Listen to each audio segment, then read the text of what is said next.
Assalamualaikum warahmatullahi wabarakatuh. Alhamdulillahirabbil alamin. Allazi nahmaduhu wa nasta'inuhu wa nastaghfiruh. Wa na'udzu billahi min syururi anfusina wa min sayyiati a'malina. May yahdihillahu fala mudhillalah wa may yudlil falan tajida lahu waliyyan mursyida. Asyhadu an la ilaha illallah wa asyhadu anna Muhammadan 'abduhu wa rasuluhu la nabiyya ba'd. Allahumma fassalli wa sallim ala hadzal nabiyil karim wa ala alihi wa ashabihi ajma'in.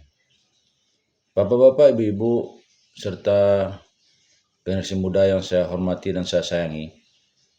Baiklah, kita akan melanjutkan pembacaan buku biografi Khalifah Rasulullah sallallahu alaihi wasallam. Bismillahirrahmanirrahim. Saat itu, Sang Maha Gaib menjalankan proses ledakan sejarah terbesar. Masa depan, peradaban, dan ekspansi Islam mulai bertolak dan segala sesuatunya mengambil tempat masing-masing di bumi masa depan dan panjang.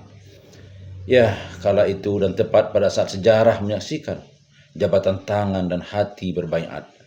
Pada saat yang bersamaan, jiwa meledak dan mengeluarkan segala isinya dan mengerikan. Saat itu sejarah melahirkan sebuah zaman secara keseluruhan, lengkap dengan seluruh generasinya, dengan segala mukjizat dan pembelaannya. Tak seorang pun mendengar gema ledakan ini kala itu. Bahkan Rasulullah Shallallahu Alaihi Wasallam dan sahabatnya ini pun tidak mendengar, karena suara keyakinan di hati keduanya jauh lebih tinggi melebihi suara apapun yang lain. Begitulah Abu Bakar masuk Islam dengan tenang, yakin dan kuat. Ia akan senantiasa memanggul panji Islam dengan tenang, yakin dan kuat. Seseorang yang telah dipilih Allah sebagai pendamping Rasulnya, satu dari dua orang, dan kelak akan menjadi khalifah, kini telah masuk Islam. Seseorang yang walaupun bukan seorang nabi, namun akan meneruskan tugas seorang nabi, kini telah masuk Islam. Pada kunjungan berikutnya, Abu Bakar tidak datang sendirian menemui Rasulullah SAW. Ia membawa 5 tokoh Quraisy yang telah diyakinkan oleh Abu Bakar untuk masuk Islam. Mereka datang untuk berbaiat kepada Rasulullah SAW. Mereka adalah Utsman bin Affan, Zubair bin Awam, Abdurrahman bin Auf, Sa'ad bin Abi Waqqas, dan Thalhah bin Ubaidillah. Sekali lagi, 5 orang ini adalah para tokoh terkemuka. Inilah berkah pertama Abu Bakar. Tak lama lagi, barisan-barisan mereka yang datang menghampiri Islam akan semakin banyak. Setiap kali bertemu, orang-orang pasti membincangkan Muhammad dan Abu Bakar. Demi Allah, orang seperti keduanya itu tidak akan bersatu di atas kesesatan. Abu Bakar beriman, lantas seperti apa keimanannya? Keagungan sosok ini tercermin dalam keimanannya, tercermin di balik peran yang ia jalankan di atas bumi manusia, di dunia manusia. Peran keimanannya sangat luar biasa. Keimanan yang begitu mencengangkan, meskipun terlihat mudah, namun sebenarnya sangat sulit. Laksana atom yang nyaris tak terlihat, laksana atom yang berada di dalam kekuatan paling besar dan mencengangkan. Keimanan Abu Bakar laksana angin sepoi yang berhembus tenang. Kita hirup tanpa kita sadari, tanpa menarik perhatian kita. Namun ketika ada yang mengalami sesak dada, kita baru menyadari sesuatu yang tadi terasa biasa ini. Inilah rahasia kehidupan, seluruh kehidupan. Seperti itulah Abu Bakar akan menjalani kehidupan dengan keimanan di tengah-tengah khalayak ramai dengan tenang. Namun ketika krisis menerpa Islam, serta-merta sosok Abu Bakar tampak jelas di hadapan siapapun, dalam sikap yang tiada duanya. Kekuatan lalim setinggi apapun akan runtuh di hadapan pribadi lembut ini.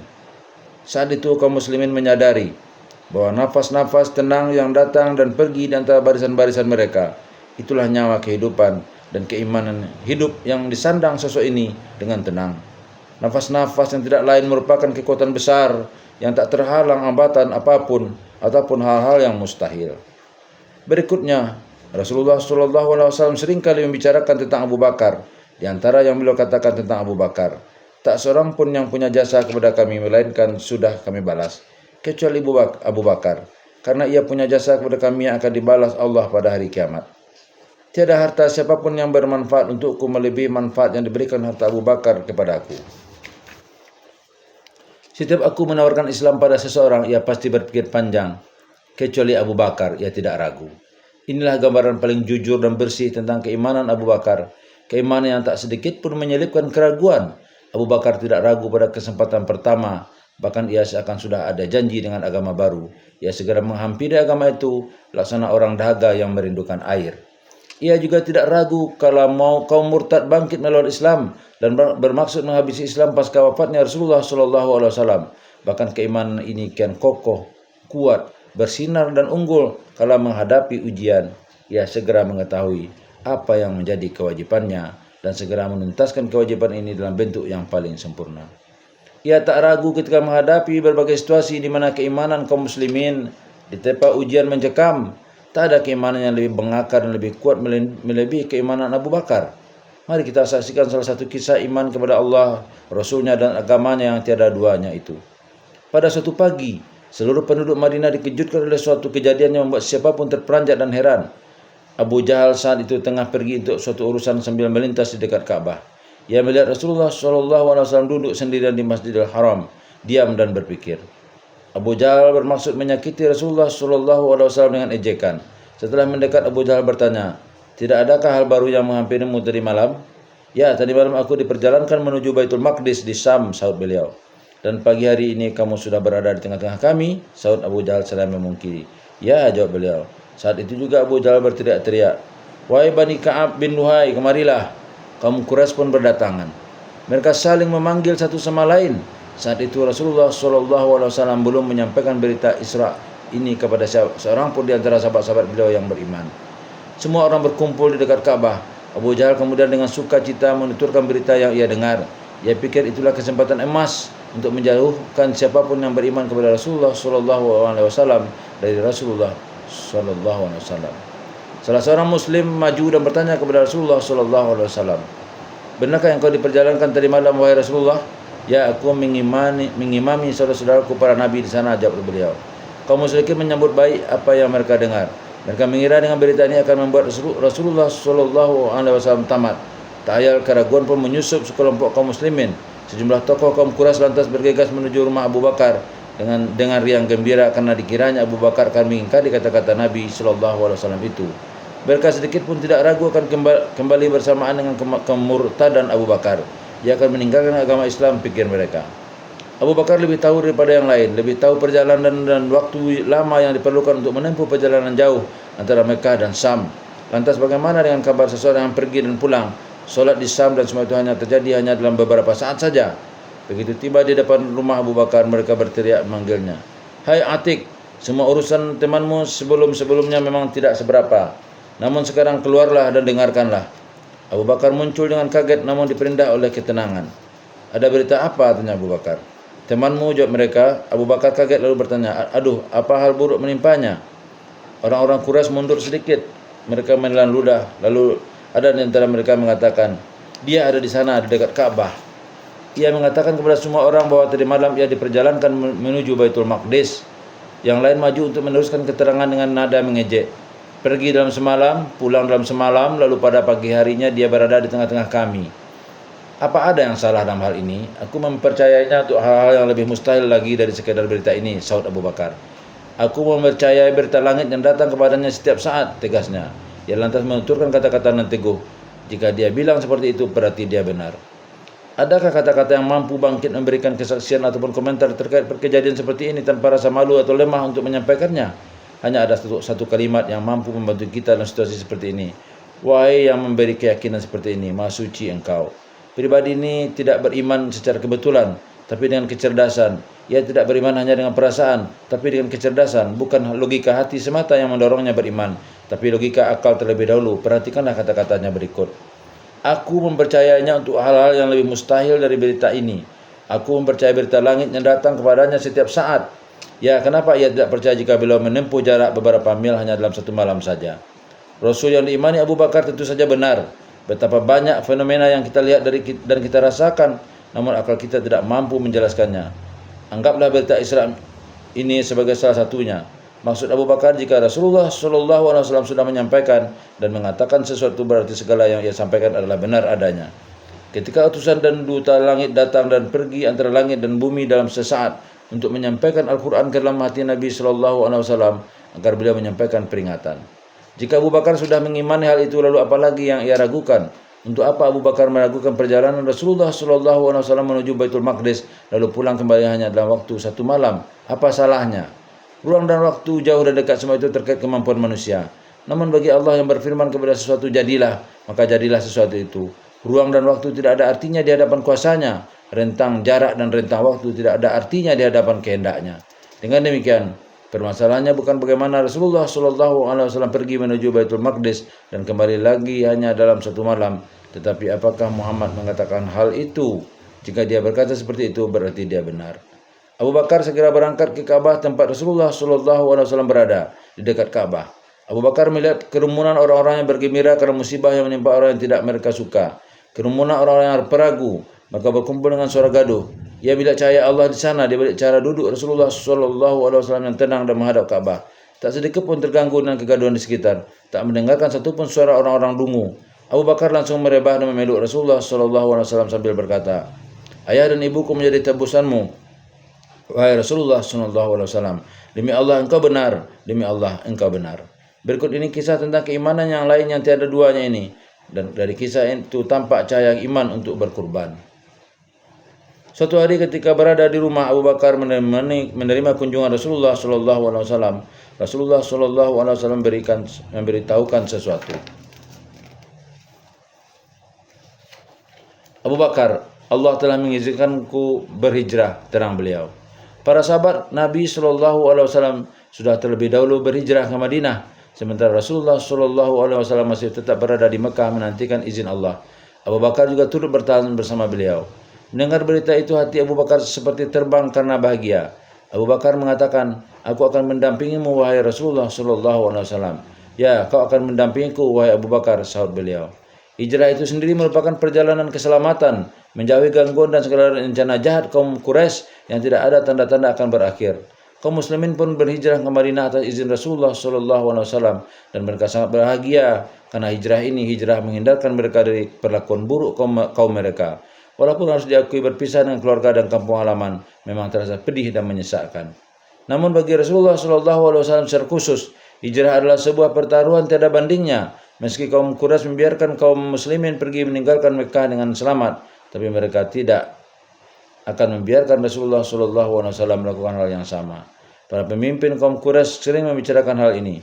Mereka sepakat jika Rasulullah SAW dibiarkan pergi ke Madinah dan mengangkat panji di sana, tentu orang-orang di Arab di sekitarnya akan berkumpul kemudian bersama mereka. Rasulullah SAW akan menyerang kaum Quraisy. Oleh sebab itu mereka memutuskan untuk mendapatkan kepada Rasulullah SAW. Sepertinya kaum Quraisy sengaja membiarkan kaum muslimin termasuk Umar bin Khattab khususnya.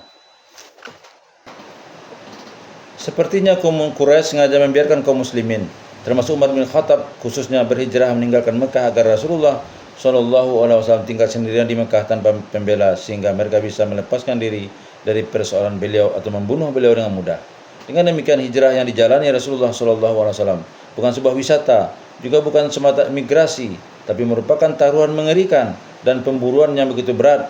Abu Bakar tahu betul akan hal ini, bahwa kaum Quraisy pasti memenuhi dataran-dataran rata dan pegunungan dengan para pasukan berkuda. Mereka pasti mencari-cari jejak yang ada agar bisa menangkap Nabi SAW yang tengah berhijrah. Lantas mengapa Abu Bakar begitu gembira dan antusias ingin mendampingi Nabi SAW dalam hijrah ini? Itulah iman. Pertama, karena ia percaya kepada Allah, tidaklah menyampaikan suatu kalimat kepada umat manusia sementara ia berkehendak untuk membiarkan kalimat tersebut diterpa kaum Quraisy bersamaan dengan angin sejak pertama kali disampaikan. Kedua, karena ia percaya bahwa iman adalah tanggung jawab dan pengorbanan. Ia kini bertanggung jawab terhadap agama setelah ia memeluknya, juga bertanggung jawab terhadap Rasul sejak ia berbaiat. Bagaimanapun resikonya, tidak ada lagi selain satu jalan yang dikenal Abu Bakar.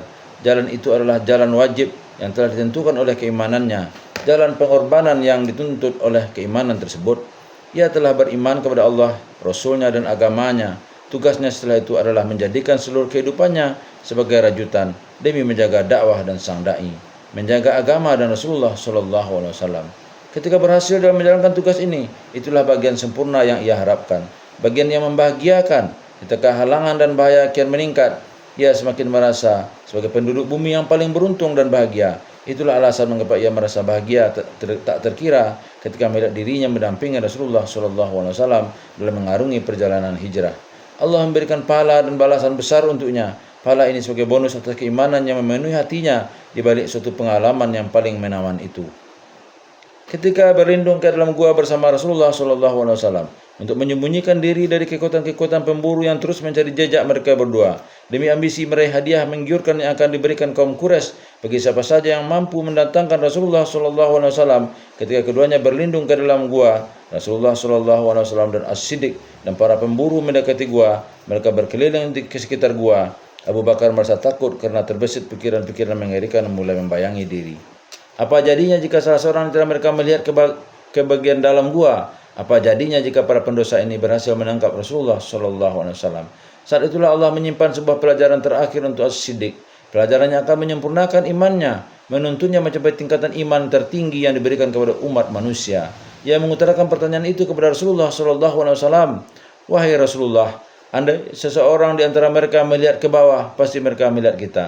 Abu Bakar menyampaikan kata-kata itu dengan kedua mata menatap Rasulullah SAW dengan rasa malu dan resah. Belum lagi pandangannya menatap ke arah Rasulullah SAW, ia sudah melihat suatu keajaiban. Ia melihat wajah bersinar seakan seluruh ketentraman, ketenangan dan harapan hidup dituangkan pada beliau kala itu. Ia melihat ketenangan mengusap dadanya seakan menuangkan rasa tenang ke dalamnya. Rasulullah SAW berkata padanya, "Wahai Abu Bakar, jangan bersedih, sesungguhnya Allah bersama kita. Apa dugaanmu terhadap dua orang di mana Allah adalah yang ketiga dari keduanya?" Abu Bakar pun merasa tenang. Ia melihat para pemburu mengelilingi gua Hira dengan pikiran kacau. Mengelilingi gua Sur dengan pikiran kacau. Setelah itu mereka pergi meninggalkan beliau dalam kondisi bingung dan buta, tidak mendapatkan apapun. Sempurna sudah iman Abu Bakar saat itu dan keyakinannya bersemayam di atas singgasana keyakinan.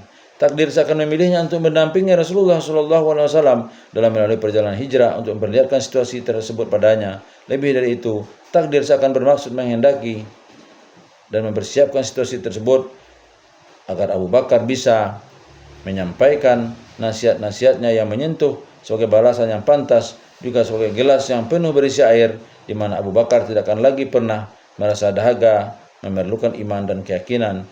Imannya telah mencapai puncak kala berada di dalam gua itu.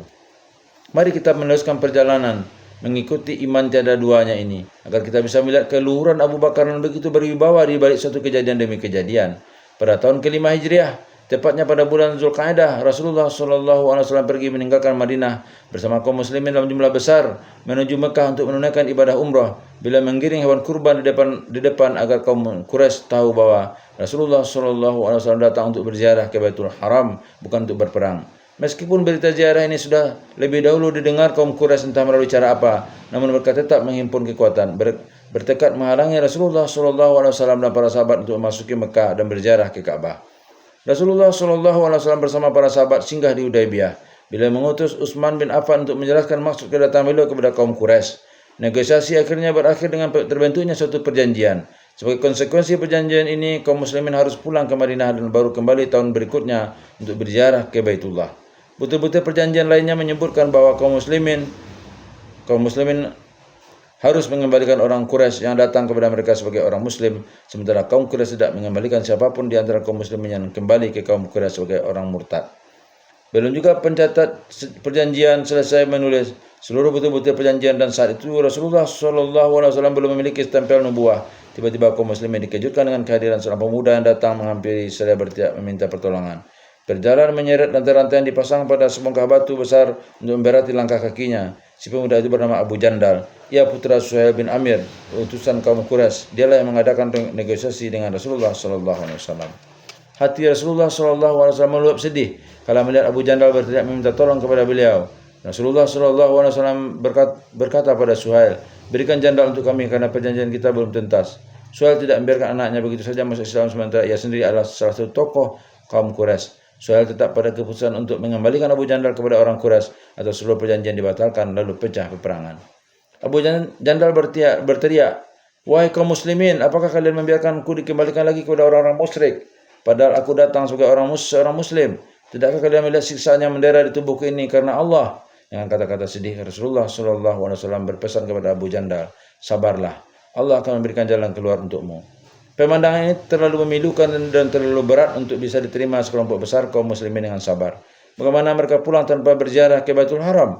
Bagaimana mereka menyerahkan seorang muslim yang datang berteriak minta pertolongan kepada mereka untuk terus mendapat siksaan? Kobaran keresahan dalam jiwa mereka ini digambarkan oleh sikap salah seorang yang paling besar iman, keyakinan, dan ketaatannya, Umar bin Khattab. Ia menemui Rasulullah Shallallahu Alaihi Wasallam dan bertanya dan mendebat beliau, "Wahai Nabi Allah, bukanlah engkau Nabi Allah yang sesungguhnya?" Betul, Umar, jawab Rasulullah Shallallahu Alaihi Wasallam. Lalu kenapa kita mendapatkan kehinaan dalam agama? Kata Umar.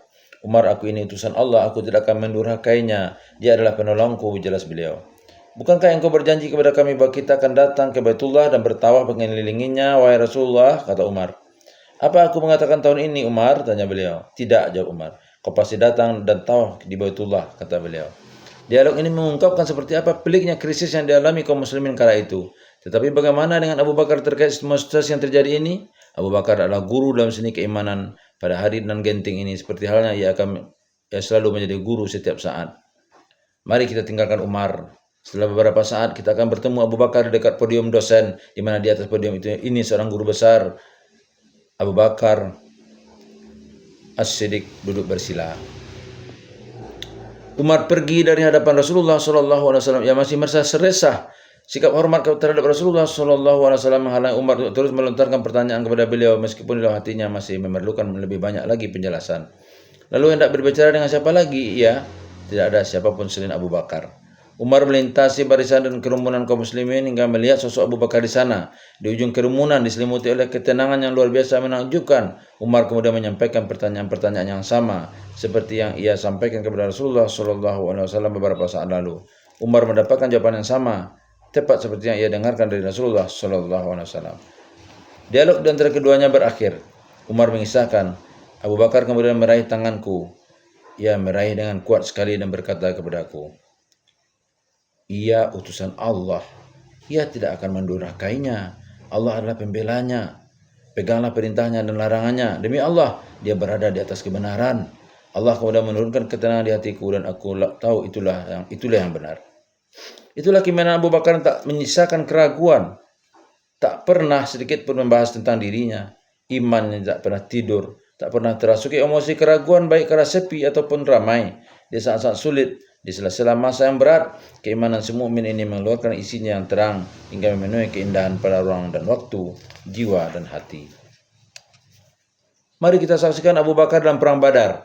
Ketika itu kaum Quraisy turun bersama pasukan yang hiruk pikuk di dekat pinggir lembah, bersenjatakan kesombongan dan kekuatannya. Kaum muslimin bergerak bersama Rasulullah SAW. Jumlah mereka ketika itu 300 personel. Persenjataannya mereka miliki hanya sedikit sekali. Kuda kubu bertemu, medan peperangan pun berkobar. Rasulullah SAW duduk di singgasananya karena para sahabat meminta beliau agar tidak meninggalkan kemah. Walau bagaimanapun peperangan terjadi, beliau didampingi Abu Bakar. Rasulullah SAW mengawasi pergerak peperangan yang tengah berkecamuk. Melihat para sahabat hanya berjumlah kecil, meringsek ke tengah-tengah kerumunan besar pasukan paganis gila. Setiap kali melihat seorang mukmin yang gugur sebagai syahid, hati beliau terbang bersamanya dengan rasa iba dan sedih. Peperangan akhirnya mencapai titik puncak yang menentukan. Saat itu yang terdengar hanya gemberincing pedang bertubi-tubi menyanyikan lagu kematian dan darah. Rasulullah SAW merasa seluruh kekuatan agama berada dalam pihak yang terdesak, bukan sebaliknya. Maka keluarlah beliau dari kemah dengan membentangkan kedua tangan ke langit dan laksana dua pilar penyimbang perahu yang ditelan gulungan ombak. Beliau terus bermunajat memohon sepenuh hati kepada Rabb dengan suara tinggi. Ya Allah, jika segolongan ahli Islam ini binasa, maka engkau tidak akan pernah disembah di bumi. Beliau menutup doanya, Ya Allah, tunaikan apa yang telah engkau janjikan padaku. Beliau terus memohon sepenuh hati. Suara beliau sampai serak. Doa-doa beliau panjatkan terputus-putus. Surban beliau jatuh dari kedua pundak. Dalam keadaan seperti itu, Abu Bakar mendekat dengan tenang, mengambil surban Rasulullah SAW dan mengembalikan ke tempat semula di atas kedua pundak yang tengah memikul beban hidup terberat. Dengan lembut Abu Bakar mengatakan, Wahai Rasulullah, sudah cukup permohonanmu kepada Rabb-mu. Dia pasti menunaikan apa yang ia janjikan kepadamu. Rasulullah SAW sendiri sama sekali tidak meragukan pertolongan Allah. Sesaat sebelum peperangan dimulai, beliau berpesan kepada para sahabat, sungguh Allah telah menjanjikan kemenangan kepadaku. Beliau juga memberitahukan kepada para sahabat, aku seakan-akan melihat kematian kaum Quraisy. Namun tanggung jawab beliau secara langsung terhadap para sahabat dan agama yang menghadapi peperangan pertama melawan musuh, perasaan-perasaan beliau menggambarkan semangat dan keresahan peperangan. Baiklah, itu yang kita bacakan untuk sementara. Semoga ada manfaatnya. Billahi taufiq wa hidayah. Assalamualaikum warahmatullahi wabarakatuh.